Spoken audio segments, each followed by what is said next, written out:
안녕하세요, 여러분. 저희 채널에 다시 찾아와 주셔서 정말 감사합니다. 오늘은 최근 건설사들이 직면한 심각한 위험과 부실 기업들의 증가에 대해 깊이 있게 다뤄보려고 합니다. 최근 건설사들이 겪고 있는 가장 큰 문제는 PF, 즉 프로젝트 파이낸싱 문제입니다. 프로젝트 파이낸싱은 건설 프로젝트를 진행하기 위해 대출을 받아 자금을 조달하는 방식입니다. 건설사들은 땅을 사는 순간부터 대출을 받아 건설을 시작합니다. 이때 사용되는 브릿지로는 고금리로 빌려야 하기 때문에 건설사들의 부담이 큽니다. 하지만 최근 들어 PF 자금 조달이 어려워지면서 많은 건설사들이 심각한 위기에 처해 있습니다. 특히 PF 보증액이 1조 원이 넘는 기업 중 태영건설과 롯데건설은 매우 위험한 상황입니다. 태영건설은 이미 구조조정에 들어갔고 롯데건설도 어려운 상태입니다. 자기 자본보다 PF 비율이 훨씬 높아 건설사들이 위험하다는 것을 보여줍니다.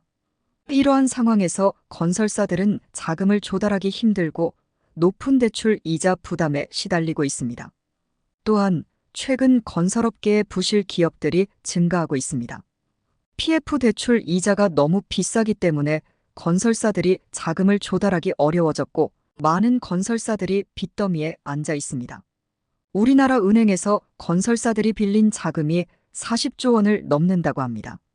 건설사들이 무너지면 은행도 위험해지기 때문에 금융권에서도 큰 우려를 하고 있습니다.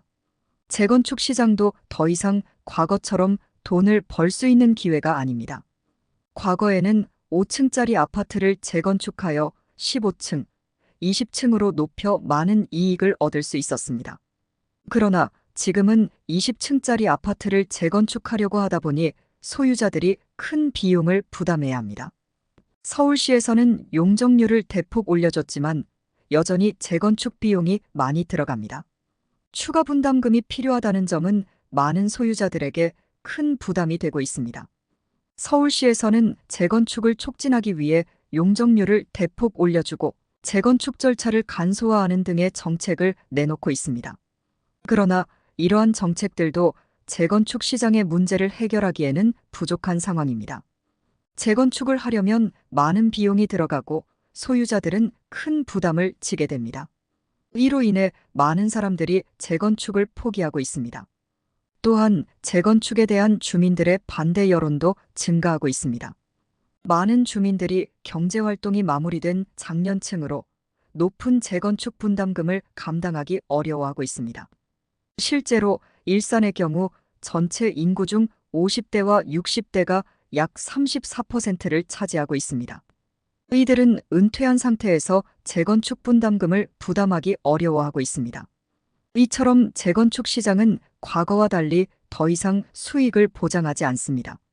과거에는 재건축을 통해 큰 이익을 얻을 수 있었지만 이제는 상황이 달라졌습니다. 재건축을 하려면 많은 비용이 들어가고 소유자들은 큰 부담을 지게 됩니다. 미국의 경우 샌프란시스코와 LA의 오피스 빌딩들이 공실로 남아있다는 보고가 있습니다. 이러한 공실 문제는 결국 도심의 공동화 현상을 초래하고 주거용 부동산에도 영향을 미치고 있습니다. 미국의 부동산 시장도 어려움을 겪고 있으며 이는 전 세계 경제에 영향을 미칠 수 있습니다. 우리나라의 부동산 시장도 예외는 아닙니다. 인구 감소와 고령화로 인해 앞으로 많은 아파트들이 빈집으로 남을 가능성이 큽니다. 이는 경제 전반에 큰 영향을 미칠 수 있습니다. 부동산을 살 때 가장 중요한 것은 위치입니다. 좋은 위치의 부동산은 시간이 지나도 그 가치를 유지할 수 있습니다. 그러나 현재의 경제 상황에서는 신중하게 접근해야 합니다. 고금리, 고물가, 고환율의 상황에서 부동산 가격이 하락할 가능성이 큽니다. 결론적으로 최근 건설사들이 직면한 위험과 부실 기업들의 증가에 대해 살펴보았습니다. PF 문제와 재건축 시장의 변화로 인해 많은 건설사들이 어려움을 겪고 있습니다.